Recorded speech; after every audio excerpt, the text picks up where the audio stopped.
नमस्कार दोस्तों, स्वागत है आप सभी का आज के हमारे वीडियो में। आज की इस वीडियो में हम देखने जा रहे हैं सीजीबीएसई नर्सिंग एंट्रेंस एग्जाम 2026 के लिए फिजिक्स के टॉप 5 टॉपिक्स के रिवीजन, जिनसे आपके जो है वो 75% क्वेश्चन जो है वो आते हैं।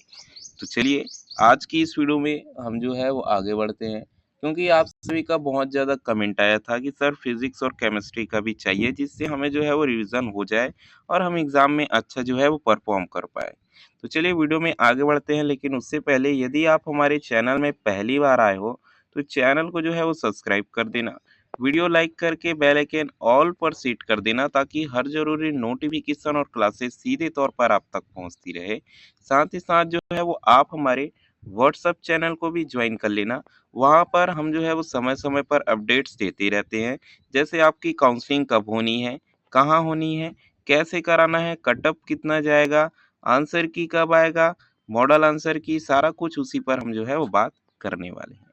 तो देखिए, सबसे पहला टॉपिक आपका आता है मोस्ट इम्पोर्टेंट टॉपिक में से, मैकेनिक्स।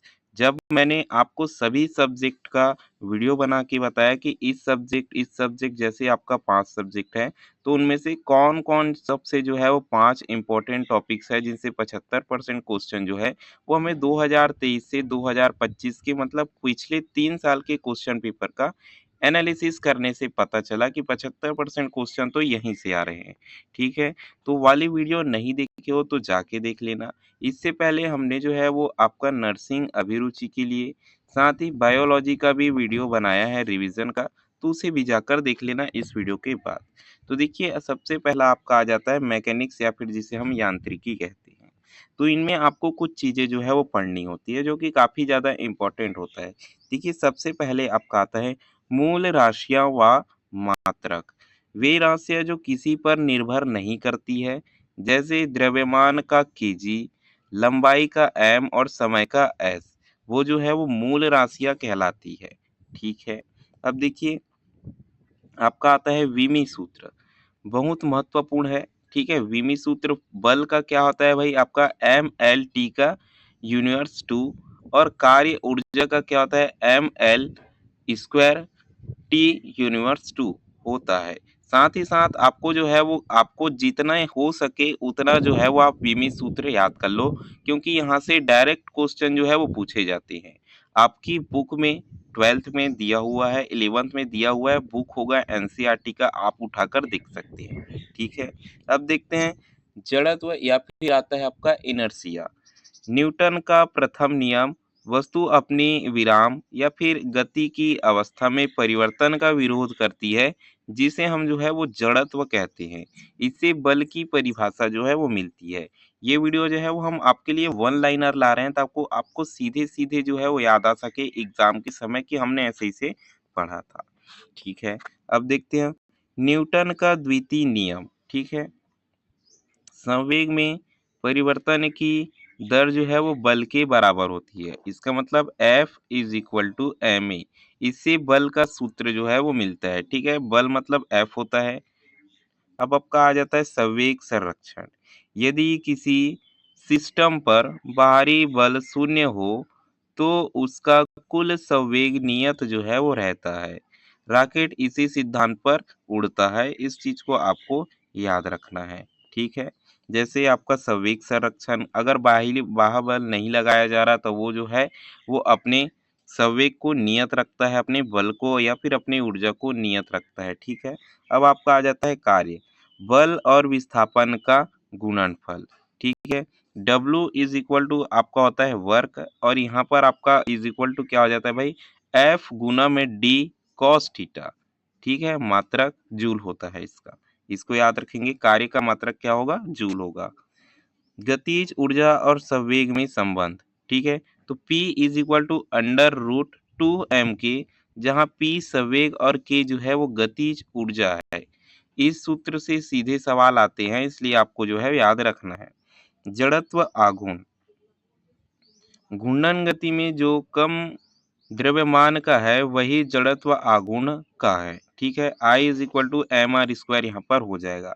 अब आपका आता है पलायन वेग, वह न्यूनतम वेग जिससे फेंकने पर वस्तु पृथ्वी के गुरुत्वाकर्षण क्षेत्र से बाहर चली जाती है और पृथ्वी पर कभी वापस नहीं आती, ठीक है? पृथ्वी के लिए इसका मान जो है वो 11.2 किलोमीटर प्रति सेकंड जो है वो होता है। अब देखिए आपका आता है अगला करंट। करंट के टॉपिक से या फिर इलेक्ट्रिसिटी विद्युत धारा। विद्युत धारा आवेश प्रवाह की दर को विद्युत धारा जो है वो कहते हैं, ठीक है? इसका फार्मूला क्या होता है? I is equal to Q बटा टी। इसका मात्रक एम्पियर होता है। अब देखिए अनुगमन वेग, वह औसत वेग जिससे इलेक्ट्रॉन विद्युत क्षेत्र के प्रवाह में तार के अंदर खिसकते हैं, उन्हें हम क्या कहते हैं? अनुगमन वेग कहते हैं। ओम का नियम, भौतिक अवस्था समान रहने पर विभवांतर धारा के अनुक्रमानुपाती होती है, ठीक है? इस चीज को आप याद रखेंगे। देखिए प्रतिरोध, धारा के बहने में रुकावट। प्रतिरोध किसे कहते हैं हम? धारा के बहने में रुकावट पैदा होता है, उसे हम क्या कहते हैं? प्रतिरोध कहते हैं। यह तार की लंबाई के अनुक्रमानुपाती और मोटाई के व्युत्क्रमानुपाती जो है वो होती है। इसका मतलब R इज इक्वल टू आप क्या लिखोगे? यहाँ लिखोगे PL/A जो है यहाँ पर लिखोगे। अब देखिए किरचॉफ का नियम KCL, किसी बिंदु पर मिलने वाली सभी धाराओं का योग जो है वो शून्य होता है। यह आवेग संरक्षण पर आधारित है। देखिए किरचॉफ का द्वितीय नियम KVL, बंद लूप में कुल विभव का योग शून्य होता है। यह ऊर्जा संरक्षण पर आधारित है। अब आपका आता है व्हीलस्टोन सेतु, यह अज्ञात प्रतिरोध निकलने का उपकरण है। संतुलन की स्थिति में P बटा Q is equal to R बटा S होता है। अब देखिए विद्युत शक्ति पावर, कार्य करने और जो है वो ऊर्जा खर्च होने की दर, मतलब यहाँ पर दिया हुआ है P is equal to VI, या फिर जो है वो P is equal to I square upon R, sorry I square into R दिया हुआ है, ठीक है? एक अश्व शक्ति, ठीक है? आप पर कभी कभी पूछा जाता है कि 1 HP या फिर 1 horse power is equal to कितना होता है? तो 1 horse power is equal to आप यहाँ पर देखेंगे 746 वाट जो है वो होता है, ठीक है? तो इस चीज को थोड़ा सा याद जो है आप रखेंगे, माइंड में रखेंगे। अब आपका आ जाता है मॉडर्न फिजिक्स, ठीक है? मॉडर्न फिजिक्स हम देखते हैं।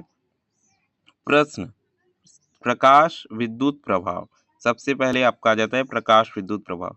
किसी धातु पर उचित आवृत्ति का प्रकाश पड़ने से इलेक्ट्रॉन का बाहर निकलना, जिसे हम प्रकाश विद्युत प्रभाव कहते हैं। अब आपकी आती है देहली आवृत्ति, ठीक है? वह न्यूनतम आवृत्ति जिसे कम आवृत्ति का प्रकाश पड़ने पर जो है वो धातु में धातु से इलेक्ट्रॉन नहीं निकलते, जिसे हम देहली आवृत्ति कहते हैं। अब फोटॉन की ऊर्जा, प्रकाश ऊर्जा के छोटे पैकेट में चलता है। एक फोटॉन की ऊर्जा जो है वो E is equal to HV होती है, ठीक है? हाइड्रोजन स्पेक्ट्रम, लाइमर श्रेणी जो है वो पराबैंगनी भाग में, बमार श्रेणी जो है वो दृश्य भाग में जो हमें दिखाई देती है, और प्रश्चन और ब्रैकेट और फंड जो है वो अवरक्त भाग में मिलती है, ठीक है? अब समस्थानिक आपका आ गया, जिसके परमाणु क्रमांक Z समान हो लेकिन द्रव्यमान A अलग हो, जैसे हाइड्रोजन के 3 समस्थानिक, जिसे हम समस्थानिक कहेंगे। अब आपका आता है अर्ध आयुकाल हाफ लाइफ, वह समय जिससे रेडियो एक्टिविटी पदार्थ की मात्रा विघटित होकर आधी रह जाती है, उसे हम जो है वो अर्ध आयुकाल कहते हैं। जैसे 1 के नीचे जो है वो हम 1/2 लिखते हैं, ठीक है? अब आपका आता है पी टाइप व फिर एन टाइप अर्धचालक। पी टाइप में जो है वो होल्स अधिक होते हैं और एन टाइप में जो है वो इलेक्ट्रॉन बहुसंख्यक यहाँ पर होते हैं। उसके बाद आपका आ जाता है लॉजिक गेट, ठीक है? ए एंड डी गेट गुना करता है, जैसे y is equal to A into B. वहीं ओ आर गेट जो है वो जोड़ता है, जैसे y इज इक्वल टू आपका हो जाएगा a प्लस बी। वहीं आपका नॉट गेट जो है वो सभी चीज़ों को उल्टा जो है वो कर देता है। अब आपका आ जाता है मैग्नेटिज्म, मतलब आपका चुंबकत्व और जो है वो चुंबकीय प्रेरण धारा, ठीक है? अब आता है सबसे पहले बायो सेवर्ट का नियम। किसी धारावाही चालक के छोटे से टुकड़े के कारण उत्पन्न चुंबकीय क्षेत्र को हम बायो सेवर्ट का नियम कहते हैं। लारेंज बल, जब कोई आवेशित कण विद्युत और चुंबकीय क्षेत्र दोनों क्षेत्रों में जो है वो गति करता है, तो उस पर लगने वाला कुल बल जो है वो लॉरेंज बल होता है। चुंबकीय पदार्थ के प्रकार। प्रतिचुंबकीय चुंबक से दूर भागते हैं, अनुचुंबकीय थोड़ा आकर्षित होती हैं। लौह चुंबकीय तेजी से आकर्षित होते हैं, जैसे लोहा और निकेल। ठीक है। अब देखिए विद्युत चुंबकीय प्रेरण ईएमआई, जब किसी कुंडली से जुड़े चुंबकीय फ्लक्स में परिवर्तन होता है तो उसे हम प्रेरित धारा उत्पन्न होती है कहते हैं। फैराडे का नियम इसी पर जो है वो दिया गया है। अब देखिए लेंज का नियम। प्रेरित धारा हमेशा उस कारण का विरोध करती है जिससे वह उत्पन्न होती है। ठीक है, ये आपका जो है लेंज का नियम हो जाएगा। यह ऊर्जा संरक्षण के नियम का पालन जो है वो करता है। अब आता है ट्रांसफार्मर। यह जो है वो अन्योन्य प्रेरण, ठीक है, कि सिद्धांत पर कार्य करता है। यह केवल एसी प्रत्यावर्ती धारा पर जो है वो काम करता है। अब आपका आ जाता है सबसे लास्ट टॉपिक, जो कि इम्पोर्टेंट टॉपिक्स हैं। आपको इन्हीं टॉपिक्स को नहीं पढ़ना, इनके अलावा जो है वो और टॉपिक्स पढ़ना है जो आपके सिलेबस में है। ये जो है वो आपका मोस्ट आईएमपी टॉपिक्स में से एक है। ठीक है। अब देखिए ऑप्टिक्स।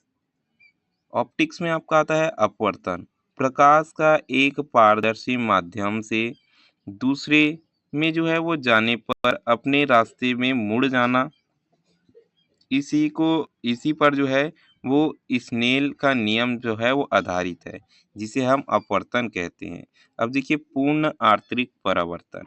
जब आपतन कोण का मान कांतिक कोण के मान से जो है यहाँ पर ज़्यादा हो जाता है, जैसे मृगचरिका, ऑप्टिकल फाइबर, हीरे का चमकना, उसे हम जो है वो क्या कहते हैं, पूर्ण आंतरिक परावर्तन कहते हैं।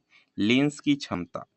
फोकस दूरी के व्युत्क्रम को लेंस की क्षमता जो है वो कहते हैं, जो क्या होता है P is equal to 1/f बराबर होता है। मात्रक की हम बात करें तो इसका डायप्टर हो जाता है, जिसे हम D से डिनोट करते हैं।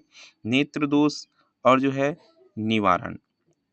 निकट दृष्टि दोष में क्या लगाया जाता है भाई, अवतल लेंस जो है वो लगाया जाता है। वहीं दूर दृष्टि दोष में उत्तल लेंस जो है वो लगाया जाता है। व्यतिकरण की हम बात करें, दो समान आवृत्ति वाली प्रकाश तरंगों के मिलने से कहीं प्रकाश का तेज होना और जो है वो कहीं अंधेरा होना क्या होता है, व्यतिकरण जो है वो होता है। व्यतिकरण कैसे होता है भाई, ऐसे ऊपर नीचे जो है चलता है। ठीक है। ध्रुवण। ठीक है। यह घटना साबित करती है कि प्रकाश एक जो है वो अनुप्रस्थ तरंग वेव्स जो हैं वो होती है। तो यहाँ पर आपको इतनी सारी चीज़ें जो है वो मोस्ट आईएमपी टॉपिक्स के तौर पर याद रखनी थी, जिनकी परिभाषा हमने जो है वो बताई है। आप इनमें से निकलने वाले आपके बुक्स में दिए गए हैं आंकिक क्वेश्चन, उनका प्रैक्टिस जो है वो आप कर सकते हो, या सीधे तौर पर आप जो है उन्हें याद कर लीजिए, क्योंकि एग्ज़ाम में वैसे भी आपको जो है वो समय मिलेगा नहीं सॉल्व करने का, इतना ज़्यादा समय जो है वो नहीं रहता। तो देखिए आज के इस वीडियो में केवल इतना ही।